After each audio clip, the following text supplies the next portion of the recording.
भारतीय तट के पास हिंद महासागर में लाइबेरिया के झंडे वाले टैंकर पर ड्रोन से हमला किया गया। अरब सागर में इस हमले की रिपोर्ट कई जगह प्रकाशित हुई है। ये जहाज एक व्यापारिक जहाज था और अपनी गंतव्य यात्रा भारत की ओर कर रहा था।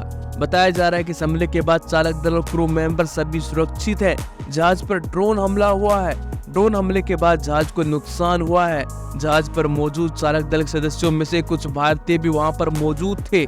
इस हमले के बाद हमले का शक यमन के हूतियों पर जताया जा रहा है। बताया जा रहा है कि गुजरात के वेरावाल तट से 200 नॉटिकल मील की दूरी पर ये ड्रोन हमले को अंजाम दिया गया।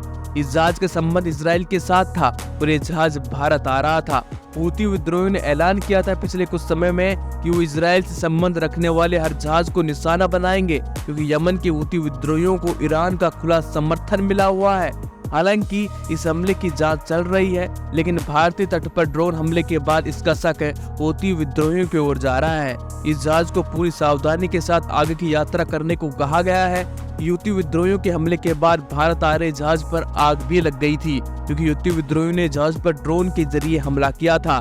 इससे पहले इजराइल के हमले का विरोध कर रहे यमन के हूती विद्रोहियों ने भारत आ रहे जहाज का अपहरण भी कर लिया था। हूती विद्रोहियों ने लाल सागर में मिसाइल और ड्रोन से हमले पिछले कई दिनों से करते आ रहे हैं। ड्रोन हमलों के कारण कई जहाजों को नुकसान पहुंचा है। हूती विद्रोही हमास के समर्थन में लगातार मिसाइलें और ड्रोन से हमले कर रहे हैं और इसका प्रभाव ये पड़ रहा है कि दुनिया के सबसे व्यस्त व्यापारिक मार्गों में शामिल समुद्री रास्ता अब संकट में आ गया है।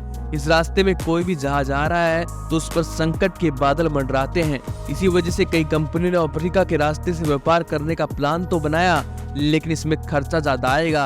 अगर कंपनी अफ्रीका के रास्ते से व्यापारिक डील करती हैं, तो आने वाले समय में महंगाई और बढ़ने वाली है। या तो हूती विद्रोहियों को रास्ते से हटाया जाए, नहीं तो फिर महंगाई बढ़ने का इंतजार किया जाए। भारत ने हूती विद्रोहियों के हमले को देखते हुए अदन की खाड़ी में 2 मिसाइलों से लैस डेस्ट्रॉयर को तैनात किया था। भारत ने अदन की खाड़ी में भारतीय जहाजों की सुरक्षा के लिए कई कदम भी उठाए, लेकिन इसका असर हूती विद्रोहियों पर ना के बराबर हुआ है। इसलिए अब संकट को देखते हुए अमेरिका ने 20 देशों के साथ मिलकर एक मैट्रिटाइज फोर्स बनाई है, ताकि जवाबी कार्रवाई को अंजाम दिया जा सके।